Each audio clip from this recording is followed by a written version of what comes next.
Good afternoon, everyone. My name is Larry Chastang, and on behalf of Chastang and Partners Global Strategic Advisors and the Lawrence J. and Dora P. Chastang Charitable Foundation, I would like to welcome you to the closing plenary of our week-long event. I was so very fortunate to select the long straw and be able to present to you at the very end of your session this week. I have been involved with Global Ties going all the way back to 1980. And I have to tell you sincerely, it has been a very, very big part of my life. It has brought tremendous joy, not only to myself and my family, but as the people that we have met through this organization from around the world, and I feel that we have done a significant part, each of us, to change lives. So let's continue doing that, move on for another 40 years with Global Ties. Thank you very much.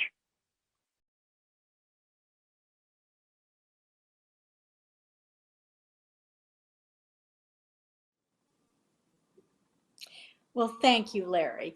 Hello to colleagues and old friends. I've been watching Global Ties a lot this week, and I've been so happy to see so many old friends here from my time in the Office of International Visitors and to welcome new friends.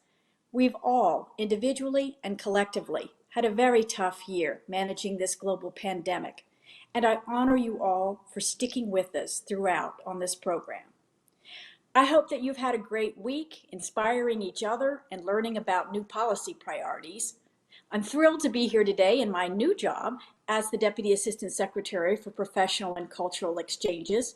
In this position, I have the privilege of overseeing IVLP, other global leaders, professional programs, sports, culture, youth, and tech camps exchanges. I'm an excited and devoted fan to all of our exchange programs, which allow us to share the American experience with the world as part of our nation's foreign policy. I love them all, but you know, in my heart of hearts, I have a special for IVLP and the Global Ties Network.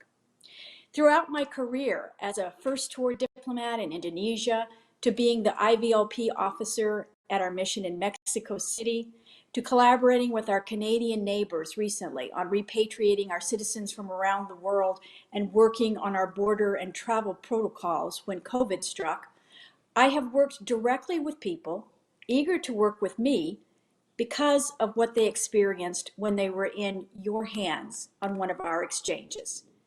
It's heartwarming to see a participant's face light up when she talks about spending an afternoon at an American baseball game, or see a gentleman talk about how he planted trees as part of a community service project and now has taken that service home to his own community. And don't even get me started on Jackie Shipes and the Alabama network, because last year when I was in Canada, we had a woman and her grandson who were driving themselves all the way from the Arctic Circle to Huntsville, Alabama for his lifelong dream to attend space camp. I let Jackie know they were coming, and Alabama just rolled out the red carpet, barbecue, home hospitality, you name it. And they took what was already a very lovely experience and made it even more memorable. If you want something done right, you give it to this network. You are behind all of these great stories, from the Office of the International Visitor staff, to the National Program Agency partners, to our interpreters and international liaisons, to our community board members and your communities. You are the ones making the experience diverse and engaging. Your personal involvement, whether in person or in Zoom or another tech platform, inspires and creates the ties and connections that will ultimately lead toward global cooperation and understanding. Since returning to ECA, I've heard a lot about the success of the virtual programming pivot. And I would really like to thank you and tell you at least one success story from that I've already heard about. A virtual IV from Egypt who participated in a recent global health security project shared what he learned about supporting HIV patients with his colleagues when he went home. And they submitted a proposal to the Ministry of Health to implement some of the best practices. It was accepted, and now the changes are underway. That is impact. So we have together built a great capacity for virtual programming. It is evidenced by the fantastic, first of its kind, all virtual national meeting this week. So congratulations, Global Ties, on a job well done. We think very highly of you here at the State Department. And in a few minutes, you'll hear from my boss, also a career Foreign Service officer, and the Acting Assistant Secretary of State for ECA, Matt Lusenhop. We're fortunate to have his expertise in leading the Bureau. But first, it's my extreme pleasure to introduce Secretary of State Antony Blinken as he makes his first address to Americans who form the home front of the State Department's sparkling constellation of international exchanges. As you may know, Secretary Blinken is one of the most experienced and expert in foreign policy experience coming into the State Department that we've had in an incoming Secretary of State. In his very first weeks at the department and his first trips abroad, both virtual and in person, he has praised and engaged in exchanges. Watching him, it's easy to conclude that his eyes have been opened to the power of the domestic network of citizen diplomats, and it has greatly influenced his work. And speaking of domestic influences, a shout out to his wife, our former Assistant Secretary Evan Ryan, for bringing home her enthusiasm for citizen diplomacy. In any case, congratulations to the Global Ties Network on your 60th anniversary, and here's to 60 more. And now, it's my pleasure to introduce our next speaker, Secretary of State Antony Blinken. Hello, everyone. For 60 years, Global Ties U.S. has worked with the State Department and IVLP to build connections among individuals, communities, and countries. You've helped develop generations of global leaders and instilled in them lasting ties to the American people and our values. That work is essential to U.S. foreign policy, and I'm grateful for your service and contributions. You faced a tough challenge this year. Your work has always been grounded in person-to-person contact. How do you adapt to quarantines and lockdowns? It's a challenge that we at the State Department face as well. I've now completed several virtual visits abroad, and they're still meaningful, but something's lost when we can't be together in person. But we also can't afford to hit pause. We have to adapt. You did that by organizing virtual projects for more than 2,300 participants in 185 countries in 2020, because you know that maintaining our connections with people from other countries is more important than ever. Because while foreign policy is often conducted in conference rooms and government buildings, it's when people come together in less formal ways, as peers and colleagues, learning new skills together, sharing experiences, that truly lasting connections can be made. And those connections can lead to real change. At a time when so many of the challenges we face cross borders, from COVID-19 to climate change, we need everyone working together to solve them. Not only governments, but also students and teachers, leaders across industries, and individuals from all walks of life who share aspirations and want to make them real, like the desire to be treated with dignity and respect, to provide a good life for our families, and to leave our world healthier and more sustainable than we found it. When President Biden says that we will lead with diplomacy, this is also what he means. Citizen diplomacy, like the kind you help foster every day, and that is fundamental to achieving so many of our foreign policy priorities, from revitalizing democracy at home and abroad to revitalizing our alliances and partnerships. Whether we achieve these goals and many others will come down to what Americans and people from other countries can do together. And that includes the unfinished work of building a more just and equitable society here in the United States. Let me give you an example. Back in 1962, when Global Ties was called the National Council for Community Services to International Visitors, organizers decided to form a new committee in Atlanta. International visitors wanted to learn more about the civil rights movement, and Atlanta was viewed as one of the South's more progressive cities, though it was still deeply segregated. But the local committee quickly found ways to push back against racism.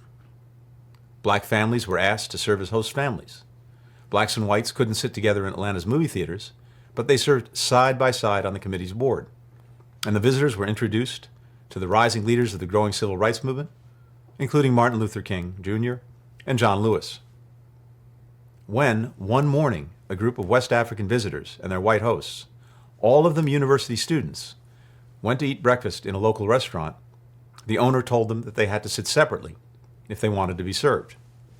They got up and left. Visitor by visitor, family by family, the program changed minds and changed lives. And it's been doing that for decades. Congratulations on this milestone. Thank you for bringing generations of leaders together and for forging lasting connections between Americans and people around the world. We look forward to continuing this essential work with you for years to come.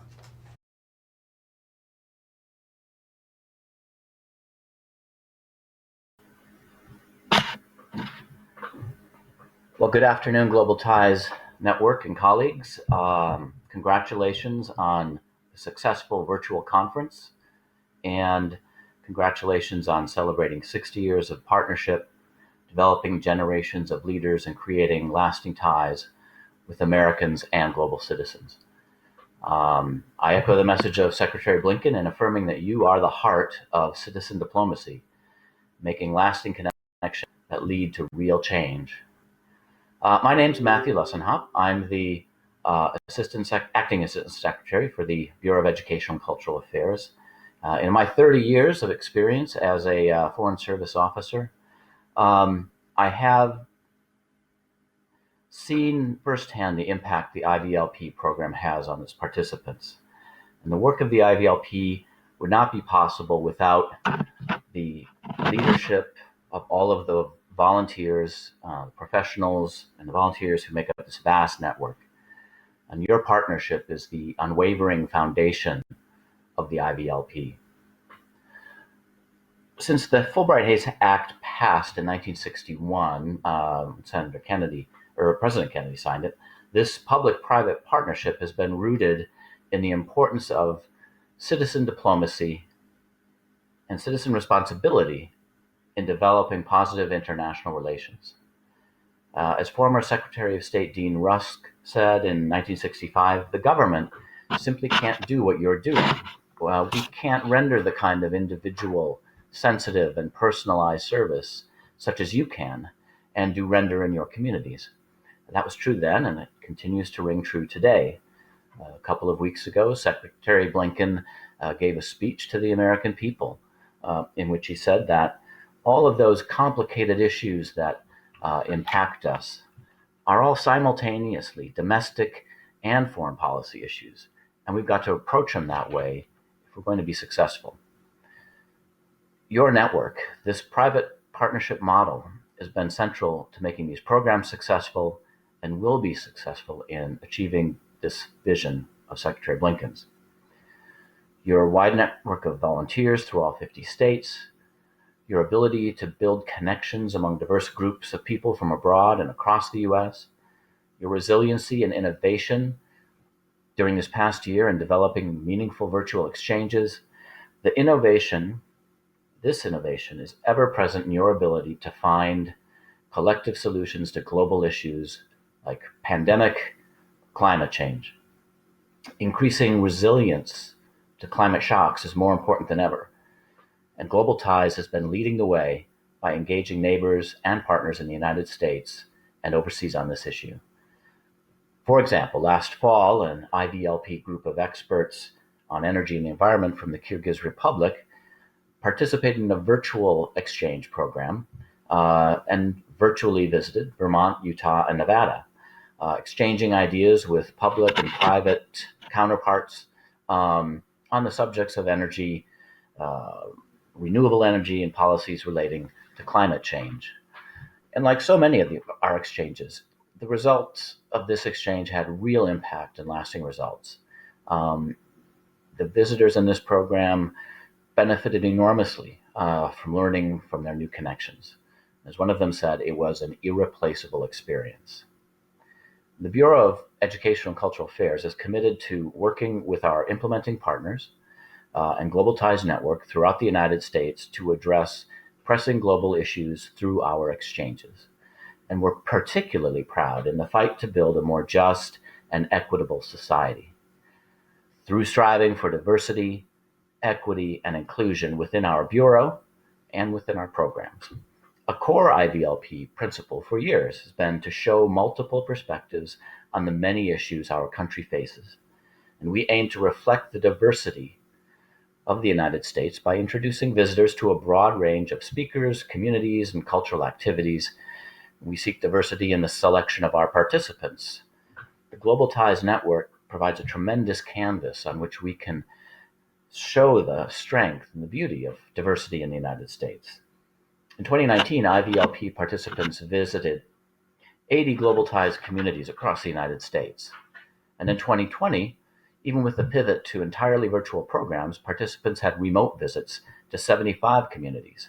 And these communities represent Americans of diverse backgrounds and draw from the richness of their thoughts and ideas. We're each responsible for introducing international visitors to the many strands of the rich tapestry that makes us the nation we are today. And we must think through equity and inclusion. How do individuals of diverse backgrounds in your communities contribute to and benefit from the core tenets of these exchanges? And how are they leading? And how are their voices being heard? As you plan your projects, I encourage you to think about these questions. And it's something that ECA has been carefully considering in our programs and our operations. We recently established an ECA Diversity and Inclusion Council to focus on our Bureau's workforce, and I'm pleased to hear that Global Ties will launch a network-wide diversity, equity, and inclusion working group to look at these issues in your operations and in the communities where you serve. So I look forward to hearing more about Global Ties strategy in the weeks and months ahead, and we're excited to strengthen our work in this area in partnership with you. We have much work ahead. We also have much to celebrate. The strength of our partnership can be seen in the numbers. 60 years of service, thousands of communities in the U.S. and abroad, tens of thousands of people impacted, and perhaps most of all, service to our country and to our people. Just to quote Secretary Blinken again, he gave a speech in Brussels this week, and he talked about the American people, and he said his number one job is to ensure America's foreign policy delivers for the American people. It makes their lives more secure, creates opportunities for their families and companies, and addresses the global challenges that every day are shaping their lives and their futures.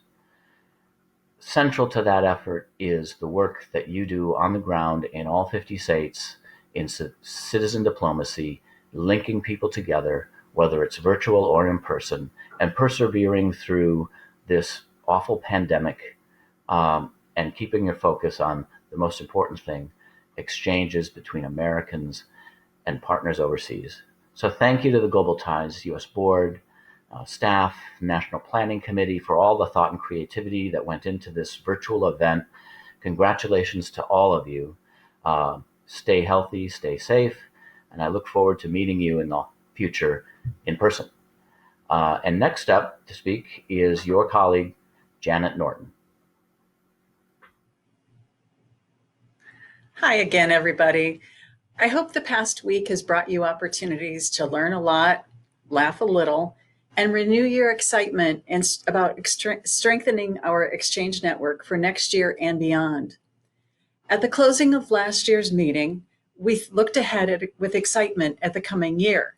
Little did we know what that year would bring, but thanks to the resiliency of our network and our planning committee, here we are at the close of our first virtual national meeting. Throughout the week, many of you have shared reflections with me. Things like, the breakout rooms during sessions reminded me of the table conversations we would have during a normal meeting. And as a new member of the network, the professional development sessions I attended helped me build a strong foundation for my career. Comments like these help me confirm my own experience that it really is possible to have an amazing conference in a virtual format. Personally, I was also so inspired by the remarks of Director, Office of International Visitors Anne Grimes, U.S. Special Presidential Envoy for Climate John Kerry, Deputy Assistant Secretary Stacy White, Acting Assistant Secretary Matthew Lissenhop, and of course, Secretary of State Antony Blinken. This week, we celebrated how exchange matters in so many ways. We learned about the amazing IVLP alumni who are creating meaningful change in protecting our environment. We employed our collective resourcefulness when some technical glitches before a session gave us the opportunity to have an impromptu joke-telling session.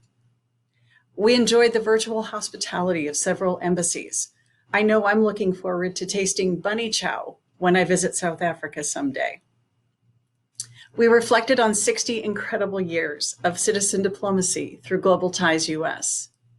We cheered our current and former emerging leaders and took heart in what they will bring to the future of citizen diplomacy. And those of us at CBMs accepted the challenge to feel a sense of empowerment as we speak up for international exchanges with our members of Congress. No wonder this week went by so quickly. So what will next year bring? I hope you shared my renewed sense of excitement and rededication to exchange in all its forms. Together, we can look forward to utilizing our virtual programming skills while still focused on the heart of our work. We're going to have a 2021 like no other, and it's all because exchanges matter. And here's how you can be a part of the next national meeting. First off, evaluate this year's meeting. You'll be receiving an evaluation form through the email, so fill that out. Tell us what worked. Tell us what didn't work so well, because your feedback helps us improve our work. Take an active role in next year's meeting. Join the planning committee. Submit proposals for sessions and workshops, or be a presenter at a workshop. Help us find a theme for next year's meeting. I'd like to give a quick shout out to the entire team at Global Ties U.S. for shepherding us all through this week's virtual experiences. You had to write a whole new playbook for this year's virtual meeting, and you should take great pride in how well everything came together. Congratulations and thank you to our planning committee and to all of you for making this such a wonderful conference. Next year's meeting will be in March as spring arrives in the DC area. As a former DC resident, I do miss it most during springtime. So in 2022, I'm looking forward to seeing DC's daffodils and most of all, seeing you all in person again. And now I'd like to hand it off to Franzi. Thank you, Janet. And a big thank you to everyone who made this year's national meeting special. We are incredibly appreciative to our speakers who have given us deep insight and food for thought.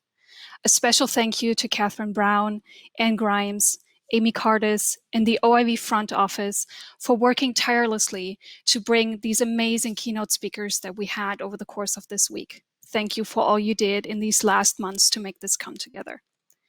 To the Planning Committee and to our chair, Janet Norton, and to our partners at the Office of International Visitors, your guidance, your trust, and your patience as we planned this meeting that most certainly is not the meeting that we initially had envisioned. Your guidance has been instrumental in getting to this point. Thank you. To all speakers, presenters, moderators, and session tech supporters, thank you for giving us your time and your expertise throughout this week and in the months leading up to it so that we can learn and grow together. Without you, we wouldn't be here. And to the countless individuals behind the scenes, and as you might imagine for a virtual conference, there are a lot of those invisible individuals behind the scenes. Thank you so much. Without you, we wouldn't be in this virtual session, quite literally. And because of you, we had access to session content at just a click of a button, which is amazing. And something I do want to point out is that the one sentence you did not hear at this conference is, "Oh, I think you're still on mute." And that is because of all those people behind the scenes who made sure that the speakers were unmuted when they needed to be. Thank you.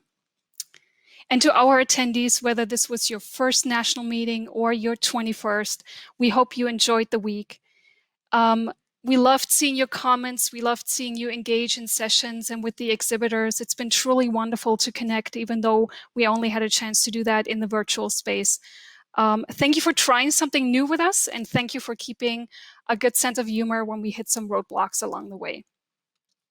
A special word of appreciation to the Global Ties U.S. team. We have not worked together in the same room, in the same space in over a year, and coordinating a conference of this size takes a lot of teamwork, a lot of coordination, a lot of communication. And without your dedication, without your professionalism, all of this wouldn't have been possible. And I could not be more proud to be part of this amazing team and to have you as my colleagues. And I do want to give a special shout out to our events and communications manager, Allison Ball, who joined us in December. She is the true mastermind behind this conference. And Allison, if we were meeting in person, we would be dragging you on stage right now so you could receive your kudos and your applause. Since we can't do that, I'm asking everyone to just move their kudos into the chat so that Allison can truly, truly soak in the applause that she deserves for putting on this conference. As we wrap up this year, I do want you to save these dates, March 16 through 19, 2022. I look forward to seeing you all in person for the 2022 national meeting. And as Janet said earlier, think about how you can play an active role in our conference.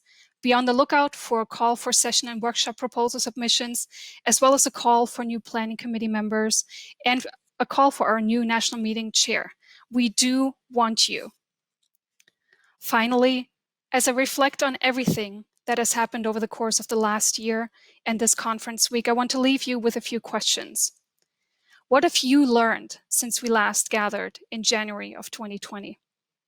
What have you learned just in this last week? What ideas will stick with you? What knowledge will you carry forward and implement in your work? What will you share with your friends and your neighbors? And most importantly, when will you call your elected officials to tell them that exchange matters? Personally, I can say that it was truly, truly wonderful to connect with all of you, to see so many of you, many familiar faces, but also to meet so many new people who are excited about international exchange and who are excited to be working in this field. Global Ties U.S. is looking forward to seeing you at next year's conference. Together, let's make sure exchange matters. Thank you.